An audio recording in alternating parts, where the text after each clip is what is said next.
It is said that there are always three kinds of people in any given society. This threefold distinction has been noted and made by notable sociologists and public intellectuals. But this threefold distinction of the three kinds of people, it was first identified and first stated by the supporters and founders of democracy in ancient Greece. For the Greek people, the people who in many ways gave us the modern civilized world, for the Greek people, the first kind of people in any given society are the idiots. For the Greeks, the idiot is not necessarily someone who is mentally deficient.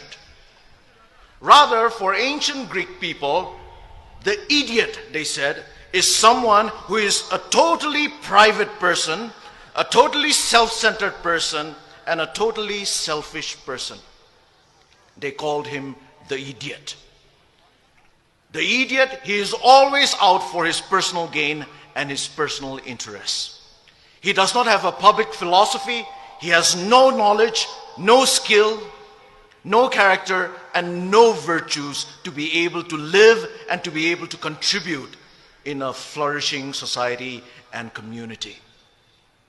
He's all out for his personal pleasures and for his personal treasures. And the Greeks said that the idiot was just an upgraded barbarian. The first kind of person, the idiot.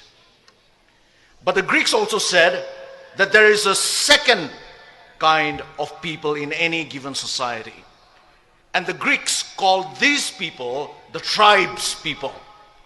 When we say tribes people, we don't necessarily mean the fact of belonging to a certain tribe, which is a good thing. But when they use the word tribes people, the Greeks meant a tribal and a tribalistic mentality. And the Greeks said that tribes people are those people who are not able to think beyond their small tribe or their small groups. For tribes people, their primary allegiance, their only allegiance, and their ultimate allegiance is to their tribe. Their tribe is their God, and their religion is tribalism. And tribes people, the Greeks said, are always afraid of things that are different, that are a little alien to them. They are always suspicious and fearful. And they always dealt with different people and difficult situations with intimidation, with force, and with violence.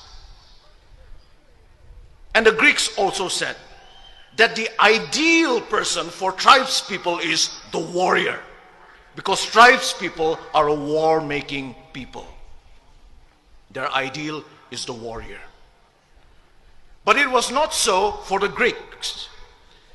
For the Greeks, there was another kind of people, another kind of a person, and that was the ideal person. And the Greeks called this ideal person the citizen. The citizen. And here when we use the word citizen, we are not talking about legal status or political status. We are talking about the idea and the ideal of citizenship. And who is the citizen? The citizen, according to the Greeks, is someone who has the skills and the knowledge to live a public life, who is able to live a life of civility. The citizen recognizes that he or she is a member of a commonwealth and thus strives for the common good. That is the citizen. The citizen, yes, he or she knows his or her rights in a society. But he or she also knows his or her responsibilities to society. The citizen can fight for his rights, but always with an awareness of and with a respect for the rights and interests of others, of their neighbors, of the smallest of minorities, and of the worst of their enemies. And it is citizens, the Greeks said, that make up a civilized society. Because citizens settle their differences with civility. So they produce a civilized society. A society that truly lives up to the meaning of the name society. Society literally means friendship and friendliness. That is the threefold distinction that the Greeks have given us. That is the choice that each and every individual, wherever he or she may be, has to make in a society.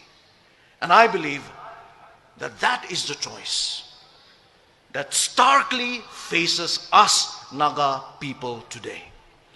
Will we be idiots, living only for ourselves? Will we be tribalistic, tribes people, unable to think beyond our tribes and our small groups? Or will we be citizens?